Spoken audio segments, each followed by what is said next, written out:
Hola, ¿qué tal?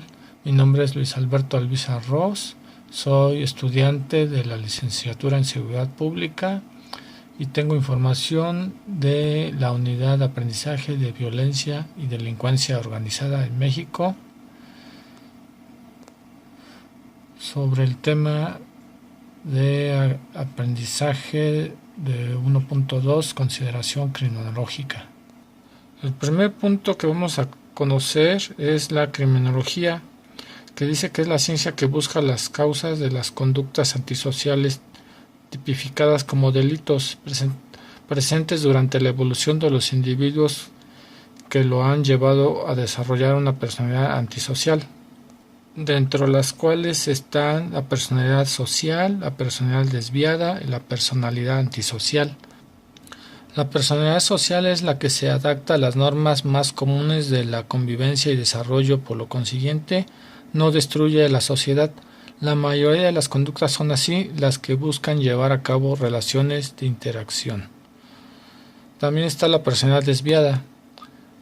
Dentro de este tipo de personalidad se pueden encontrar diversas conductas, entre algunas de ellas son las que carecen de contenido social, no tienen relación con las normas de convivencia, se aísla. Por ejemplo, el que no convive con su familia, no tiene amigos, etc.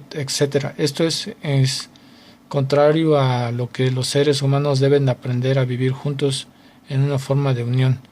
Es la no aceptación de los valores adoptados por la colectividad, pero es importante señalar que aunque a veces no se acepten las normas, hay quienes las respetan. Por último está la personalidad antisocial, el cual es un comportamiento general de desprecio y violación a los derechos de los demás. Comúnmente comienza en la infancia o el principio de la adolescencia y continúa en la edad adulta. La personalidad antisocial también puede y ha sido determinada psicopatía, psicópata o trastorno antisocial de la personalidad. En general, es todo comportamiento que va en contra del orden social. Dentro del concepto de evolución del delito, está el delito es definido de forma genérica como un acto voluntario contrario a una norma de tipo penal, por medio de un acto que implica motivos individuales y antisociales que afectan la integridad social. Jurídicamente, el delito es la acción u omisión tipificada, antijurídica y culpable, a la que la ley penal imputa consecuencias jurídicas. El delito debe estar previamente elaborado, definido y sancionado por una ley penal, y no está permitido que se inventen delitos por relación o aparición con otros. Lo que en materia penal se conoce como analogía, pues así lo establece la Constitución Política de los Estados Unidos Mexicanos.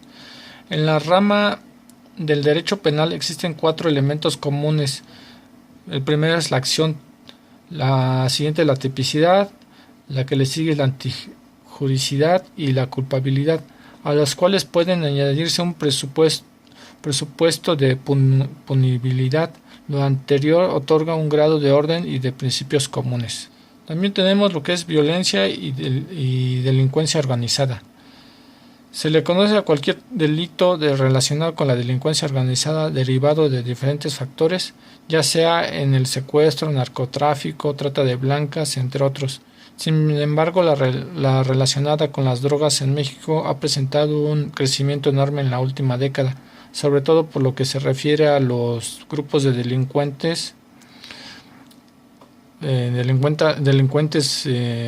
organizada más grandes, como lo son los cárteles, en donde la rivalidad entre los traficantes líderes a menudo parece tener características de una rivalidad sanguinaria, y la violencia llega a ser brutal. La rudeza de los pocos escrúpulos de una reputación establecida conforme a los usos violentos. Estas cualidades son importantes en términos de liderazgo interno, especialmente para mantener la disciplina, y en términos de competencia con otras organizaciones criminales. Si en los delincuentes líderes se detecta una falta de violencia o decisión, muy posiblemente serán enfrentados por diferentes rivales internos o externos, incluso cuando se ha establecido una reputación por habilidad o crueldad. El uso de la violencia a menudo ha aumentado y ha ayudado a que su reputación trascienda. Es algo que ofrece cabida a la compasión o a la mesura. Cabe señalar que la participación femenina en el narcotráfico y la delincuencia organizada en los últimos años en México ha ido en aumento. Por las principales causas son que se involucran los sentimientos, por razones sentimentales más que por las económicas, aunque se aclara que muchas de ellas son engañadas y motivadas básicamente por su necesidad. Aunado a esto, a nivel de penas se les penaliza con más años por el mismo delito que a un hombre. A nivel de condiciones de vida, la mujer era abandonada por familiares y por todo el entorno, mientras que a los hombres se les sigue cobijando, proveyendo, cuidando aún en prisión. A las mujeres se les abandona completamente. Eran doblemente castigadas por la sociedad y por el sistema legal. Una de las entidades con mayor índice de violencia en feminicidios es el Estado de México, Veracruz y Monterrey. Por eso la alerta de género, y tenemos sin duda franjas donde se juntan varias cosas: la trata de personas, la violencia extrema, llámese crimen organizado, o donde se está generando condiciones de mucha mayor vulnerabilidad para las mujeres. En el concepto de delincuente se le dice al sujeto activo que comete una infracción penal, lo cual va vinculado con lo establecido en el artículo 7 del Código Penal Federal, el cual cita que el delito es el acto o omisión que sancionan las leyes penales. En los delitos de resultado material también será atribuible al resultado típico producido. También está el concepto de víctima. Se entiende como víctima a las personas que individual o colectivamente hayan sufrido daños, inclusive lesiones físicas o mentales, sufrimiento emocional, pérdida financiera o menoscabo sustancial de sus derechos fundamentales, como consecuencia de acción o omisión que viole la legislación penal vigente en los Estados miembros, incluida la que proscribe el abuso de poder. También se le conoce como trascendencia del delito de delincuencia organizada a una infinidad de delitos que han adquirido fuerza, como lo es el tráfico de seres humanos, trata de personas, tráfico de órganos, secuestro en sus diversas modalidades, narcotráfico, entre otros. Aunado a lo anterior, la delincuencia se ha extendido a muchos países, haciendo más difícil su detención y obligando a que la cooperación internacional sea más esencial, lo que da lugar a la globalización, en donde dichas actividades delictivas afectan directa e indirectamente diversos bienes jurídicos tutelados, generalmente bienes jurídicos colectivos como la salud, medio ambiente, entre otros. Finalmente afecta de manera directa a la economía de un país, esto es en virtud de que el último fin que utiliza la delincuencia organizada es el blanqueo de capitales. Los delitos relacionados con el blanqueo de capitales, inicialmente obtenidos como consecuencia de la actividad criminal, se constituye como elemento principal de las actividades criminales de las organizaciones de delincuentes, lo cual significa que para poder disfrutar de las ganancias obtenidas en la ejecución del delito, aquellas deben ingresar en el sistema financiero legal.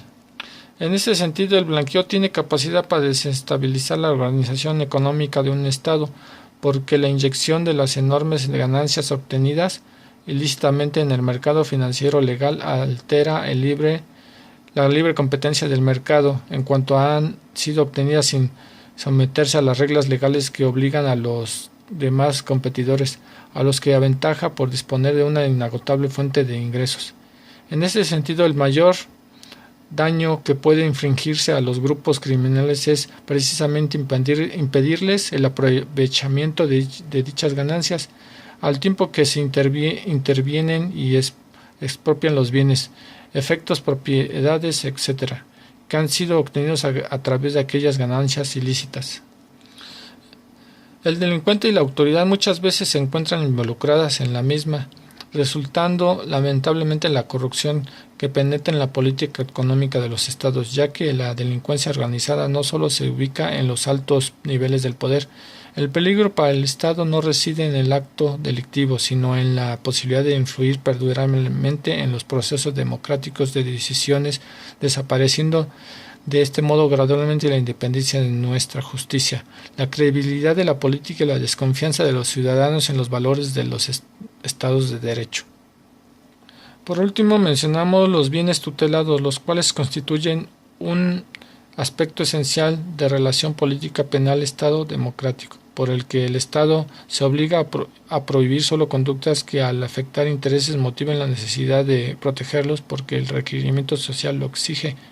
Debe entenderse como el interés individual o colectivo del orden social protegido por el tipo penal.